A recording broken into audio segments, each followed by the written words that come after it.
आज की तारीख में मकबूलियत में, पॉपुलरिटी में उनको कोई भी आदमी सरपास नहीं कर सकता। कुमार विश्वास अपनी क्षमताओं के कारण, अपने कौशल के कारण और विशेष रूप से कहा जाए तो अपने गहन अध्ययन के बल पर किसी भी जगह कवि सम्मेलन को अपने संचालन में सफल करने में सफल सिद्ध होते रहे। और उसकी बातों का, उसकी शायरी का, उसके अंदाज का, उसके लहजे का जो जादू दुबई वासियों के ऊपर पड़ा, मैं देख के उस दिन पहली दफा मुतासिर हुआ। एक अजीब सा जादू बिखर गया और उसके बाद वो मुशायरा सिर्फ और सिर्फ डॉक्टर कुमार विश्वास के नाम भी रहा। मुझे जिस दिन से पहली बार मैंने सुना था, संचालन देखा था, तभी मैंने कहा था कि इसी प्रकार से बढ़ते रहेंगे तो ये सचमुच ही देश के अब भी अद्भुत संचालक हैं, इसमें कोई शक नहीं। Everyone around him is always completely intrigued by whatever he's saying. I personally don't understand Hindi, but I can just tell that he is very good with people and he can just draw people in no matter what he's talking about. Even if I don't understand, I feel the need to listen.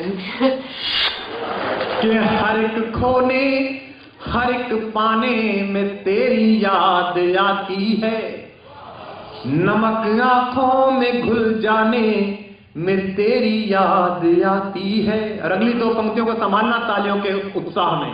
नमक आंखों में घुल जाने।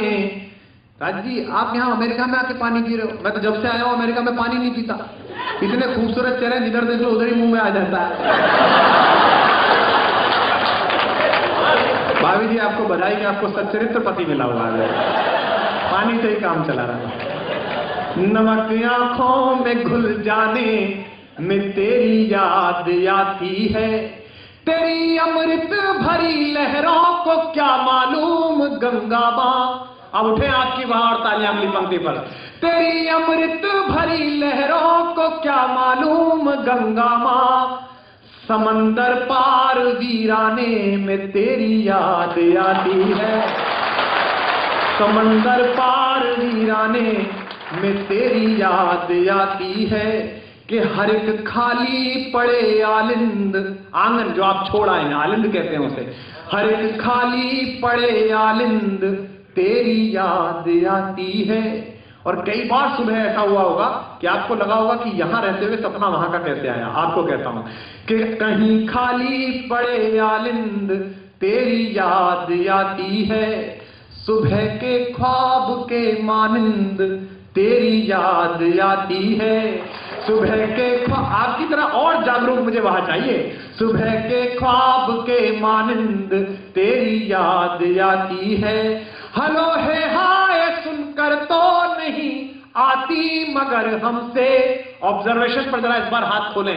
Hello है हाय सुनकर तो नहीं आती मगर हमसे, कोई कहता है जब जय हिंद तेरी याद आती है, कोई कहता है जब जय हिंद तेरी याद आती है।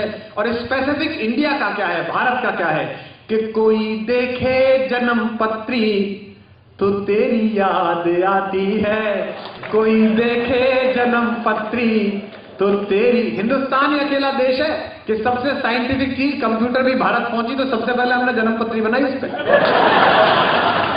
हर शहर में पोस्टर लगा रहता था कंप्यूटरीकृत जन्म पत्री, करो तुम आविष्कार, रेड हम मार के दिखाएंगे कि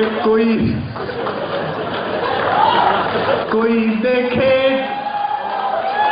कि कोई देखे जन्म पत्री तो तेरी याद आती है, कोई देखे जन्म पत्री। अगली पंक्ति महिलाओं के लिए, जरा आपकी भी जागरूक दाद मिले कि कोई देखे जन्म पत्री तो तेरी याद आती है, कोई व्रत रख ले सावित्री तो तेरी याद आती है, कोई व्रत रख ले सावित्री तो तेरी याद आती है। अचानक मुश्किलों में हाथ जोड़े आंख मूंदे जब, जरा हाथ खोलना अगली पंक्ति पर, हिंदुस्तान याद दिलाता हूं। अचानक मुश्किलों में हाथ जोड़े आंख मूंदे जब, कोई गाता हो गायत्री तो तेरी याद आती है, कोई गाता हो गायत्री तो तेरी याद आती है कि सुझाए माँ जो मुहूर्त तो तेरी याद आती है। कितना भी बड़े हो जाओ, यहाँ काम शुरू करने से पहले एक बार देश में मुहूर्त जरूर पूछवाते हो। सुझाए माँ जो मुहूर्त तो तेरी याद आती है, हंसे कर बुद्ध की मूरत तो तेरी याद आती है। वॉशिंगटन में देखा था मैं, फाइन आर्ट्स म्यूजियम के बाहर बुद्ध, हम खुश हो गए। हंसे कर बुद्ध की मूरत तो तेरी याद आती है, कहीं डॉलर के पीछे छिप गए भारत के नोटों पर। अब इस बार आपकी तालियां सबकी चाहिए हिंदुस्तान के लिए। कहीं डॉलर के पीछे छिप गए भारत के नोटों पर, दिखे गांधी की जो मूरत तो तेरी याद आती है, दिखे गांधी की जो मूरत तो तेरी याद आती है। अगर मौसम हो मन भावन तो तेरी याद आती है, अगर मौसम हो मन भावन तो तेरी याद आती है। झरे मेघों से गर सावन तो तेरी याद आती है, झरे मेघों से गर सावन तो तेरी याद आती है। कहीं रहमान की जय हो को सुनकर गर्व के आंसू, आस्कर वाली रात याद करना और इस बार उठा देना हाथ अपने तालियों में। कहीं रहमान की जय हो को सुनकर गर्व के आंसू, करे आंखों को जब पावन तो तेरी याद आती है, करे आंखों को जब पावन तो तेरी याद आती है। कुमार विश्वास की सफलता का सबसे बड़ा राज है उसका आत्मविश्वास। जिस आत्मविश्वास के साथ वो अपने आप को प्रस्तुत करता है वैसा बहुत कम होता है।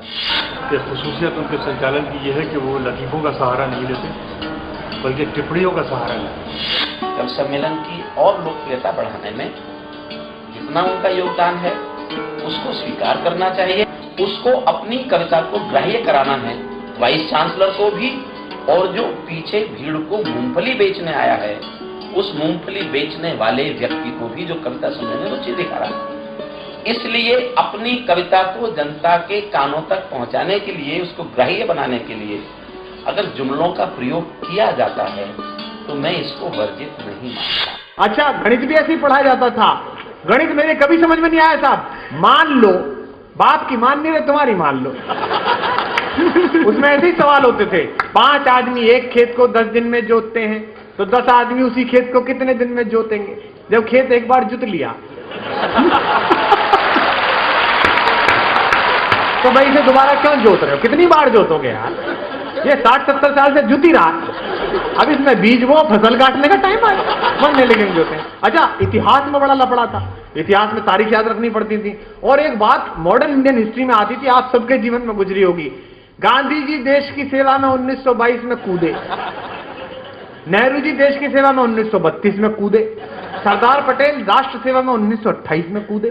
तो मैंने अपने पिताजी से कहा, मैंने कहा ये कूदते क्यों हैं, चले क्यों नहीं जाते?